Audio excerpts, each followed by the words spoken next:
Hello, I'm Diane Sal, the host of J-Bomb TV. I thank you for joining us today in this program. It's going to be a wonderful and exciting program. The topic is Conversations with God. And we have a wonderful speaker and a lecturer, and his name is Tony Kasha. And I want you to join me in welcoming him on the program today. All right, we left off with the story of peas and carrots at the restaurant a little while ago. And we're going to cover some other important things now. First, we have two enemies in this process of talking to God, having conversations with God. There's two enemies. The first one is obviously the devil.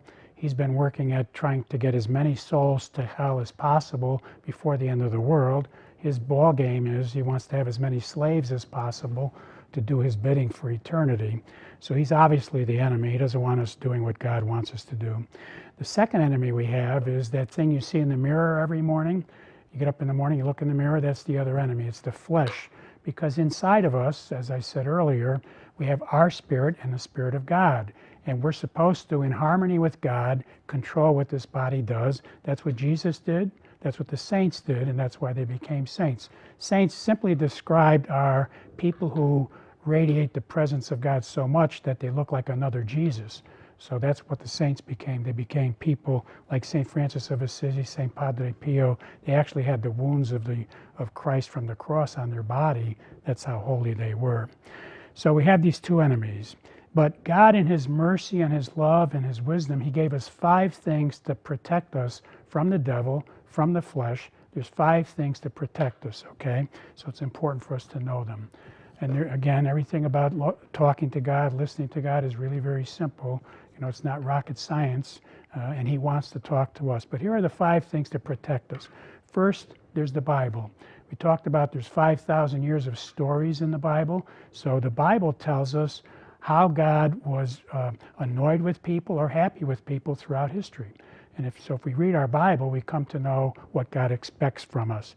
Then we have the Catholic Catechism. I said you don't have to be Catholic to use it, but there's 3,000 answers in the Catechism on what is good, wrong, what is right, what is wrong. So you can use the Catechism to tell you what's right and wrong when you have doubts. And then we have tradition. The third thing is tradition. Tradition is really a summary of the Bible and the Catechism in a way, because tradition is how people behave. We can tell by the behavior of people over the last 5,000 years what's pleasing or displeasing to God.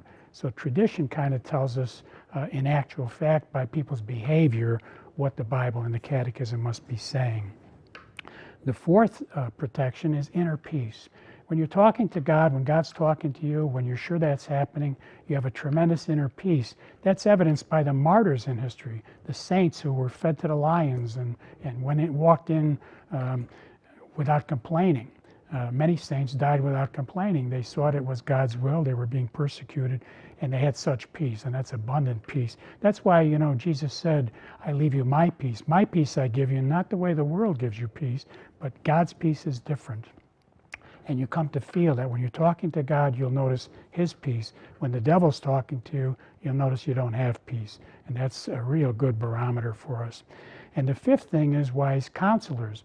We all have a Tom, Dick, and Harry we go to for advice, or a Julie, Joanne, Debbie we go to for advice. And so because they've given us good advice in the past, and that's why we go to them. I always caution, however, whenever you go to anybody for advice, the first thing you should do is ask God to bless them first. God knows what you're doing, but you know, if you ask God, please bless them, because I'm going to them for advice as a sounding board, and I need them to be at their very best.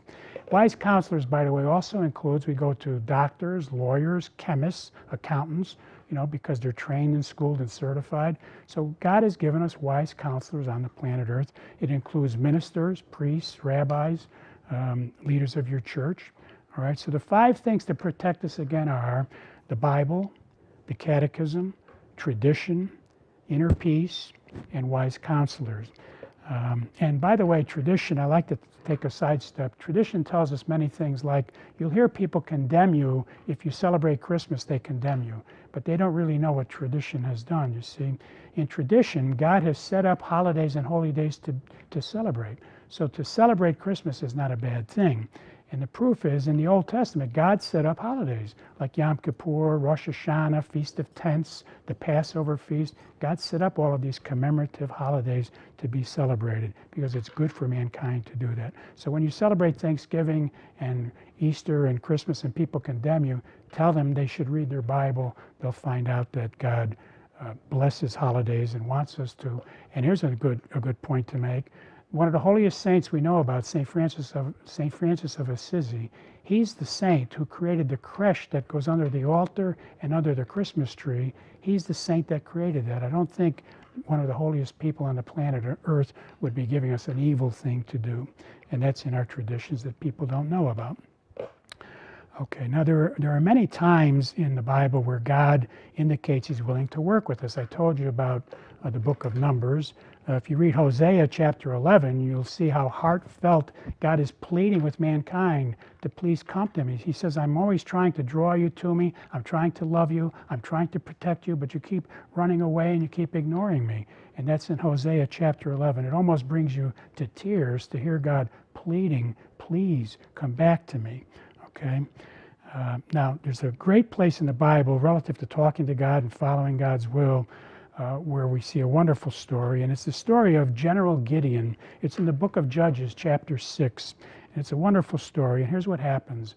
God goes to General Gideon, and he says, I want you to take your 22,000 soldiers, go over the mountain and attack the enemy, 135,000, and they're Midianites. And the Bible has a P.S., and it says the Midianites were giants. So now you can see 22,000 against 135,000, but they're giants. That's like 12 to 1 because they're giants, 6 to 1 at 135,000. So Gideon, as he's going to bed that night, he's shaking in his boots like I would be shaking in my boots. Doesn't make sense, you know. So he prays to God. The Bible says he prays to God. And he says, God, please, I'm going to put this fleece blanket out on the field tonight.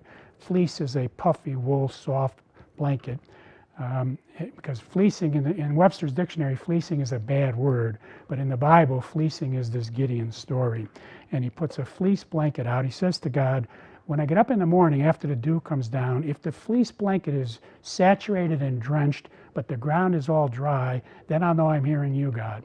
Now, let me make the point. He's not testing God. You see, he's asking God to do this. He knows God is all powerful. He's not testing God. He's testing whether he's crazy that he's going to attack 135,000 giants, or did he make this up in his own mind, or is it pride that's swelling up in him to make this, to do this attacking? He's trying to make sure that God is talking to him.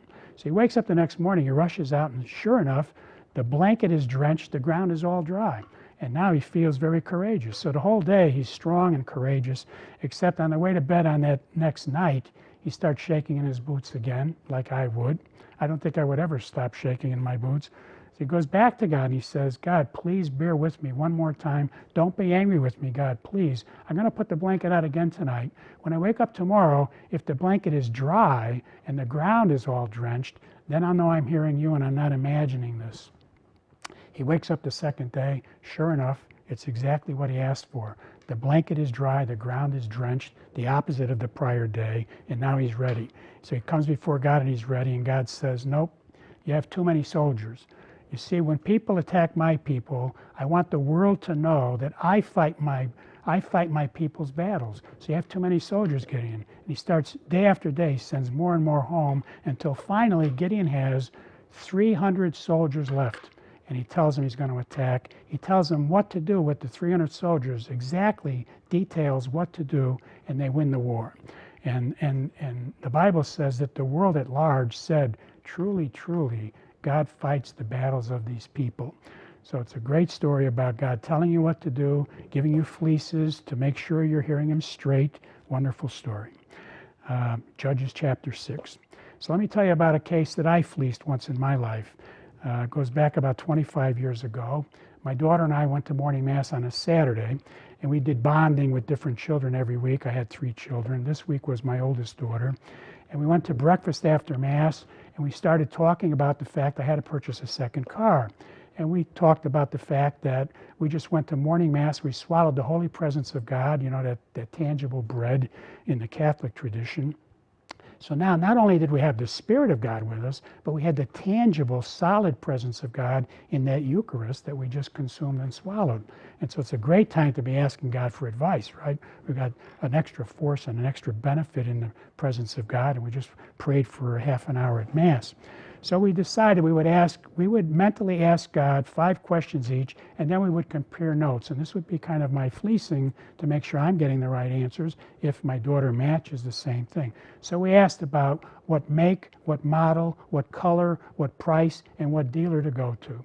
We compared notes, we had matches, we got all excited. This was amazing. Even in the color, even in the price, we had matches. So we finished breakfast, we went to the dealership that came up, which was down the road we had seen on the way in. I walk in, I see the salesman, and I said, look, we're Catholic Christians, we just went to morning Mass, we asked Jesus about a car we want to buy, here's a list. I gave him a list, make, model, color, price. He got all excited. He was a Catholic, so he knew about morning Mass. He was all excited. He said, this is the first time in history that God has sent me a customer. He was so delighted. And while he ran off to check everything out, we were looking out the dealership's window. Typical dealership, you know, the whole wall is a glass window, and we were looking out there, looking at all the cars. We figured we could pick it right out in the front row, right? So we're looking for this car that we knew it was a green car. While we're doing that, the salesman comes out, and he's looking at us. His back is to the window, shaking his head no. He said, we don't have it, and I went the extra mile. I checked with the 3 largest dealers in Connecticut to see if they could supply the car at your specs, and we'd get it from them. They don't have it either. So you're not going to find that car today in Connecticut, not at your specs, not at your price, etc. And while he's doing this, can you imagine what's happening to my faith, like Gideon, right? I'm starting to wonder, why did all of this happen? We were so excited a little while ago. We knew we were having another miracle. We'd already experienced many miracles by asking God what to do. So why was God doing this to us today? So we're starting to get negative. Now I'm wondering how I'm ever going to elevate my daughter's faith ever again, that we can talk to God, because her faith was high. And while I'm worrying about all of this and I'm babbling in my head to God about it, I could see the exact identical car we described to the salesman. It pulled in off the main road. I could see it coming in behind him, came in off the main road, pulled up right in back of him, had a for sale sign waving on the rear view mirror, and I just was stunned. And I said, what about that car? He looked at it, he said, oops, I'll be right back. He went to check. He came back and he said, you're right. It came in late Friday. It went to the prepping garage, and we don't put it in our records until it's ready to be sold and it comes here on the lot. So it's going into the records now, but you're right, it does match your specs. Needless to say, I bought the car, had it for 6 years, didn't cost me very much to keep it on the road. Can you imagine me driving to work every morning and home every night in this car that God specifically gave to me at the last moment? You know, when my faith was being crushed like Gideon, when I was having doubts like Gideon, at the last second, I mean, 5 minutes later, we would have been gone. We would have left the dealership. So it comes in perfect timing, which is another sign of working with God. Let's talk about some practical things now, okay? It's okay to fleece and have fleecing when you can, but sometimes things have to be decided right away. For example, I'm going shopping today to buy groceries. Where do I go? Do I go to Big Y? Do I go to Stop and Shop? Is it important to ask? It's important to ask God everything. He's with you. He's going with you. And He knows things we have no idea. He knows where the best prices are. He knows where the products are rotting away. You're not going to get the best buy. And more than this, in my life, when I ask Him where to go shopping, here's what I find happening. I'll go someplace I never went shopping before because He said to go today, and I'll meet somebody I haven't seen in 10 years. And He inspires me that that's why He sent me there that day. So all kinds of joy happen if you ask Him step by step what to do. What car to buy, where to buy your car, what college to go to. Do we ever ask God what college to go to? What city should I live in? Do we ever ask God what city to live in? What job should I take? I got 3 job offers. Which one do I take? I had that problem one day. I asked God, turned out to be the best choice I could have made. Who do I hire when I'm hiring people? God knows everything. Who do I fire? I got to fire people. And how do I fire them in a Christian way? And who do I give raises to? So all these things, there's no time to fleece them most of the time. I have to decide for the job by noon, et cetera, okay? So there are times in life where we have to make decisions and we don't have time to flee. So we need to be able, the more we talk to God, like at the closet in the morning when we're getting dressed, that's going on. As I said earlier, when you're shopping at the supermarket, you're trying to make choices and you're asking questions and getting answers. The more you keep realizing that's God, the more you're able to ask questions on the spot, like where to buy the car, what college to go to. A very conversational discussion with God, because he's always with us. I mean, if you're talking to him for 40 years, after a while it becomes as if he's right there in the room, because he really is right there inside of us, okay? All right, so let me share a couple of stories where I couldn't do some fleecing. One is called Client Box Story. The first 35 years of my career, I grew up in accounting and finance, became a vice president of finance, then I became a president in 4 companies. And as president in 4 companies, I have to tell you, I would have been a total failure, except I kept asking God how to run these companies with miraculous success. We had great success in these businesses only because God was inspiring me on to make some very tough, impossible decisions. And so now, after all these years, God has me now doing business consulting, business coaching, because God wants to get all businesses, all business leaders to ask him what to do.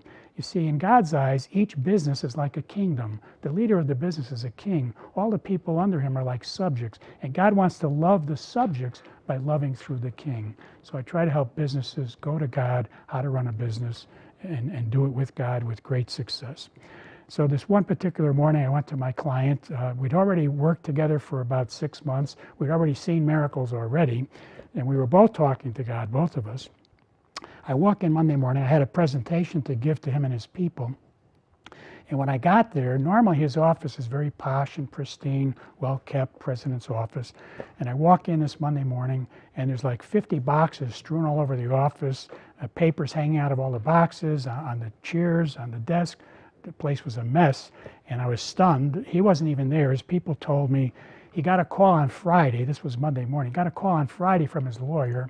He was being sued a lot of money, and he had to find a contract, the original copy of a contract, to stop the suit. And so he didn't go home all weekend. He was there all weekend going through the warehouse, going through all of these boxes, trying to find the contract. Now, what happens to us when you have a friend going through this or a family member going through problems, we get very compassionate. And I want to briefly explain what that means in my life. When you get compassionate, you worry more about the person's problem than they're worrying about it. You're getting compassionate, and it's a 2-word again. Com is with, and passion is their passion. So you get compassionate, I mean you join in their tribulation and their worry.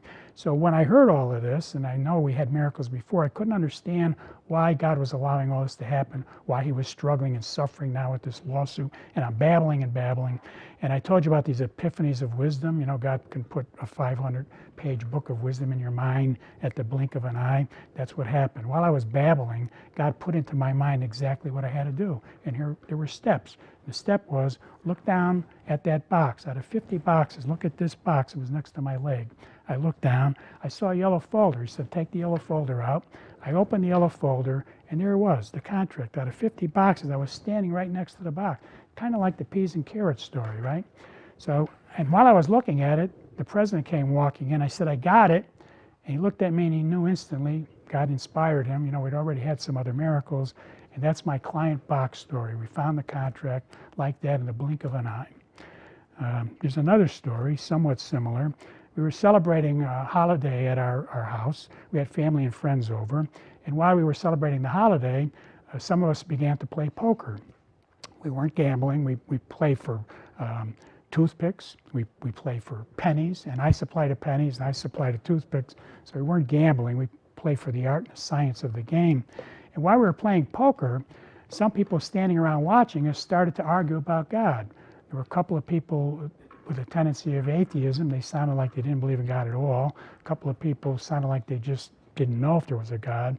And I got compassionate again, primarily because, and I also got embarrassed, I had taught Sunday school for 25 years. Can you imagine? My family and my friends are arguing about if there's a God or not. So I was feeling guilty that I missed the ball someplace. And on top of that, I was annoyed and hurt that they were talking about God in this way, okay? So again, I got compassionate. I'm babbling with God. And, you know, God can, when you have a question, he answers you right away. So as I'm babbling and worried and concerned, before I can even say anything, he's telling me what to do. And once again, he gave me this vast piece of wisdom, you know, like 500-page book of wisdom, deposited exactly what to do about this problem. And when he told me what to do, I couldn't believe it. It was like Gideon, I couldn't believe it. So I'm arguing with him. I mean, I can't do that. That won't work. I can't say that. And he's answering me back and telling me and assuring me I can do it. And all this took about 3 seconds, maybe 2 seconds. All this debate, arguing, I can't do it, etc. Because before I even ask, he's answering me, okay? And so I knew exactly what I had to do. And so now I went, he convinced me, and I went through step by step. So I said, look, folks, here's what we're going to do. There's an empty chair right next to me, and I had to deal the next hand. And I said, we're going to deal this empty chair a hand. And all of this was what God inspired me to say. We're going to deal the chair an empty hand. We're going to let God do whatever he wants to do. And we're going to trust that God, if he wants to do something to impress upon us that he really exists, he'll do something. I had the cards in the center of the table, so I was dealing off the top of the deck. I wasn't touching the bottom. And God told me to do that too. Dealt the first card around, he got a 7. Dealt the next card around, he got another 7. Now you may know the Bible, in the book of Revelations, the Bible says that the devil's number is 666. So a long time ago when I noticed that, I asked God what about all the other numbers? And he taught me about the other numbers. And all the other numbers, 444, 555, 777, they all have other meanings. And 777 is the holiest number in history attributable to God. 3 6s for the devil, 3 7s for God. The Jews have held 3 7s as the holiest number in history for many, many generations. You'll find that in the Bible in a footnote to the Book of Wisdom, chapter 7. There's a footnote that explains that. And to further impress upon you that 3 7 is the number for God, I can't resist telling you this wonderful bit of news. Bethlehem, where Jesus was born, and Golgotha, where Jesus was crucified, those 2 places on the planet Earth are at 777 meters above sea level. Where Jesus was born is 777 above sea level. Where Jesus died on a cross, 777 meters above sea level. So that should convince us all the holiest number is 3 7s. And he got 2 7s so far. So I was really excited knowing all this. So dealt out the next 2 cards. He got 4 7s. He told me he got 4 7s because the deck has 4 7s, and he went the extra mile. By the way, he does joke with me. After all these years, we are friends. He's the best friend. I'm not the best friend, but we're friends, and he does joke with me. And sometimes I dare joke with him. So that's when my family and friends now ever talk about is there a God or isn't there a God, I tell them about the poker story. Okay, so let's just recap a little bit about what we've just covered. We talked about we have to worry about the devil in our flesh, and we have 5 things to protect us. We have the Bible, the catechism, tradition, inner peace, wise counsel. We go to wise counselors. We talked about Gideon and his fleece. We talked about my green car story that arrived precisely on time. We talked about client box story, where God gave me this instant, vast wisdom on what to do. And we talked about the poker story. Okay, now this concludes the second phase of this 3-part lecture. And please tune in for the other portions of this talk. It's broken into 3 parts, and this is the second part. Thank you for listening, and God bless you. Hi, thank you. I'm so glad you watched the program today. I hope you enjoyed it. It was wonderful, and I know I did. I got something out of it, and I hope you did too.